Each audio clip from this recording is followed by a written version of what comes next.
So I normally don't like to insert my own thoughts and opinions into these chapters. I usually try to read the chapter itself. But for this chapter, I'm going to make an exception because chapter 13 is definitely the most important chapter in the book. It's a turning point in the book. And a lot of times I find my students sometimes miss really big important parts of it, because the other thing is that Gary Paulson really plays around with time in this chapter a lot. There's a lot of flashbacks and flash forwards, and if you're not really paying attention, you can miss some of this stuff. So I'm just kind of stop every so often, and hopefully it won't be too intrusive, but I'm going to point a couple things out as we go through. First thing I want to point out is that as we start chapter 13, you got to remember back to chapter 12. So at the end of chapter 12, Brian was really bummed out because the plane had flown by and it didn't see him, and he figured, all right, I'm never going to get rescued. I'm going to be stuck here forever. My life is going to be horrible. And he was in a really, really bad place. But then you'll notice chapter 13 starts and it's a lot different.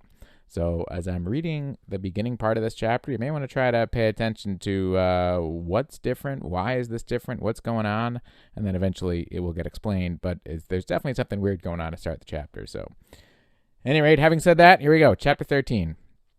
Brian stood at the end of the long part of the L of the lake and watched the water, smelled the water, listened to the water, was the water. A fish moved, and his eyes jerked sideways to see the ripples, but he did not move any other part of his body, and did not raise the bow or reach into his belt pouch for a fish arrow. It was not the right kind of fish, not a food fish. The food fish stayed close in the shallows, and did not roll that way, but made quicker movements, food movements.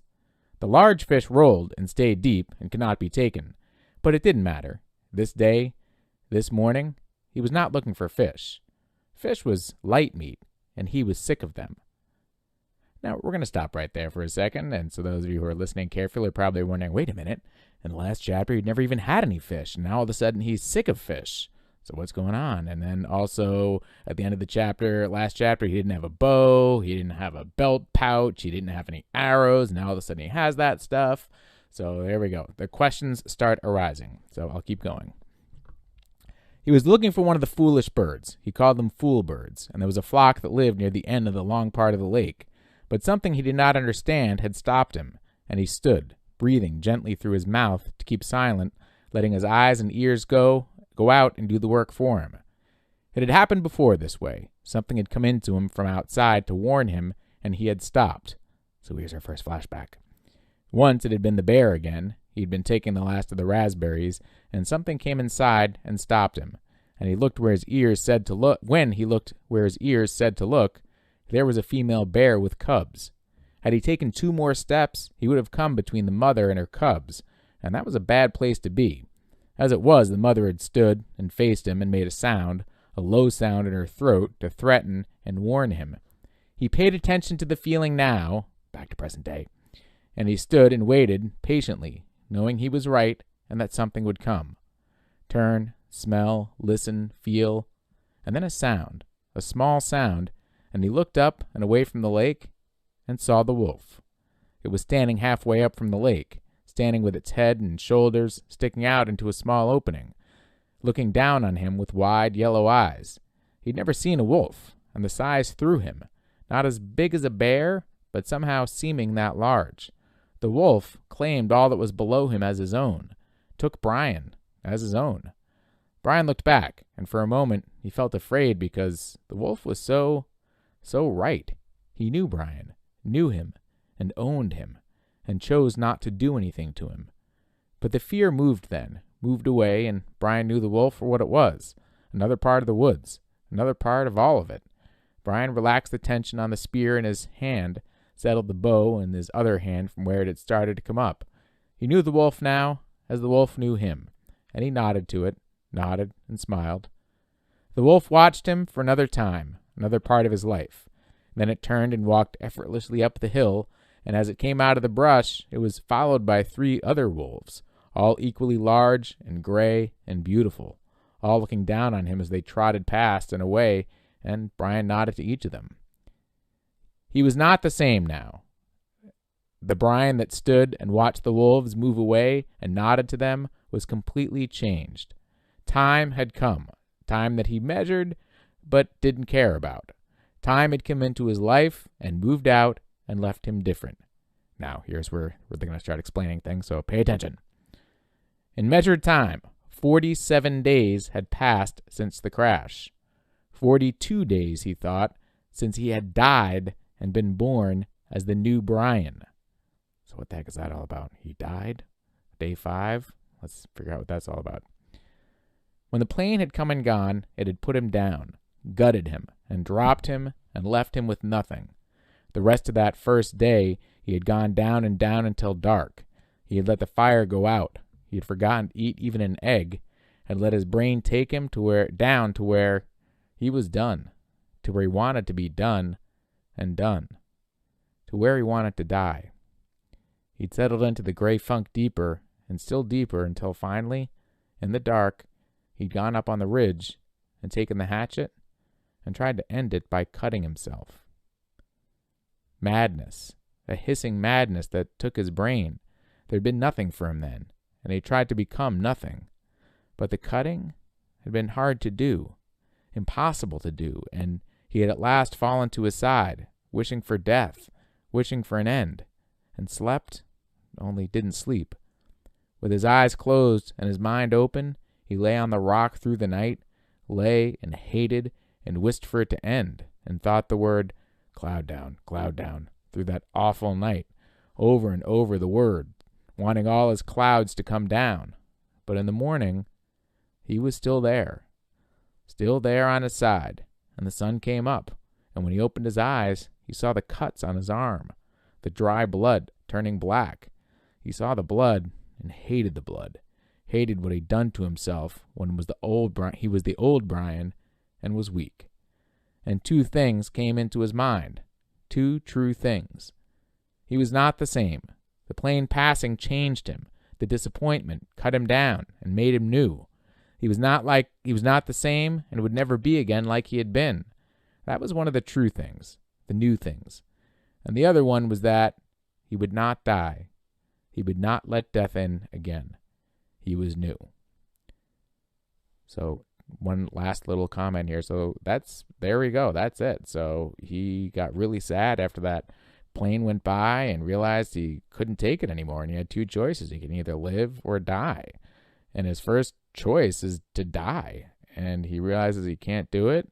And if he can't die, he only has one choice left. He's got to live. And so that totally changes his life and his experience. And he's got to make the best of it. As horrible as it is in Canada, he's got to do his best to try to make a good life and to try to survive and live. So that's why it's such an important turning point there in the book. So hopefully I'm not explaining too much, but I'm always afraid that people miss that. So, all right, I'm going to finish the rest of the chapter, and I won't interrupt. Here we go. He was new. Of course, he'd made a lot of mistakes. He smiled now, walking up the lakeshore after the wolves were gone, thinking of the early mistakes, the mistakes that came before he realized that he had to find new ways to be what he had become. He had made new fire, which he now kept using partially rotten wood, because the punky wood would smolder for many hours and still come back with fire. But that had been the extent of doing things right for a while. His first bow was a disaster that almost blinded him. He had sat up a whole night and shaped the limbs carefully until the bow looked beautiful. Then he'd spent 2 days making arrows. The shafts were willow, straight, and with the bark peeled, and he fire-hardened the points and split a couple of them to make forked points, as he'd done with the spear. He had no feathers, so he just left them bare, figuring for fish, they only had to travel a few inches. He had no string, and that threw him until he looked down at his tennis shoes. They had long laces, too long, and he found that one lace cut in half would take care of both shoes, and that left the other lace for a bowstring. All seemed to be going well until he tried a test shot. He put an arrow to the string, pulled it back to his cheek, pointed it at a dirt hummock, and at that precise instant, the bow wood exploded in his hands, sending splinters and chips of wood into his face. 2 pieces actually stuck into his forehead just above his eyes, and had they been only slightly lower, they would have blinded him. Too stiff. Mistakes. In his mental journal, he listed them to tell his father, listed all the mistakes. He'd made a new bow with slender limbs and a more fluid, gentle pull, but he could not hit the fish, though he sat in the water and was, in the end, surrounded by a virtual cloud of small fish. It was infuriating. He would pull the bow back, set the arrow just above the water, and when the fish was no more than an inch away, released the arrow, only to miss. It seemed to him that the arrow had gone right through the fish, again and again, but the fish didn't get hurt. Finally, after hours, he stuck the arrow down in the water, pulled the bow, and waited for a fish to come close, and while he was waiting, he noticed that the water seemed to make the arrow bend, or break in the middle. Of course, he'd forgotten that water refracts, bends light. He'd learned that somewhere, in some class, maybe it was biology, he couldn't remember, but it did bend light, and that meant that the fish were not where they appeared to be. They were lower, just below, which meant that he had to aim just under them. He would not forget his first hit, not ever. A round-shaped fish with golden sides, sides as gold as the sun, stopped in front of the arrow, and he aimed just beneath it, at the bottom edge of the fish, and released the arrow, and there was a bright flurry, a splash of gold in the water.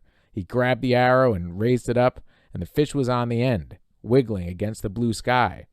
He held the fish against the sky until it stopped wiggling, held it, and looked to the sky, and felt his throat tighten, swell, and fill with pride at what he'd done. He had done food. With his bow, with an arrow fashioned by his own hands, he'd done food. He'd found a way to live. The bow had given him this way, and he exulted in it, and the bow, and the arrow, and the fish, and the hatchet, and the sky.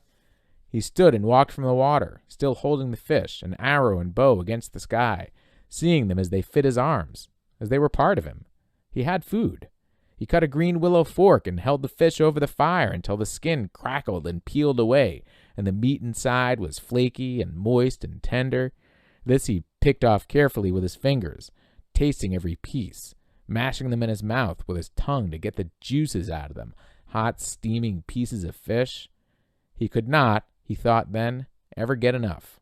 And all that first new day, he spent going to the lake, shooting a fish, taking it back to the fire, cooking it and eating it, then back to the lake, shooting a fish, cooking and eating it, and on that way until it was dark.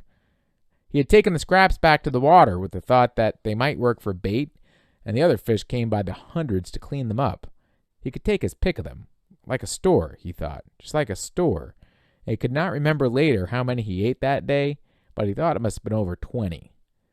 It had been a feast day, his first feast day, and a celebration of being alive and the new way he had of getting food. By the end of that day, when it was dark and he lay next to the fire with his stomach full of fish and grease from the meat smeared around his mouth, he could feel new hope building in him. Not hope that he would be rescued, that was gone, but hope in his knowledge, hope in the fact that he could learn and survive and take care of himself. Tough hope, he thought that night. I'm full of tough hope.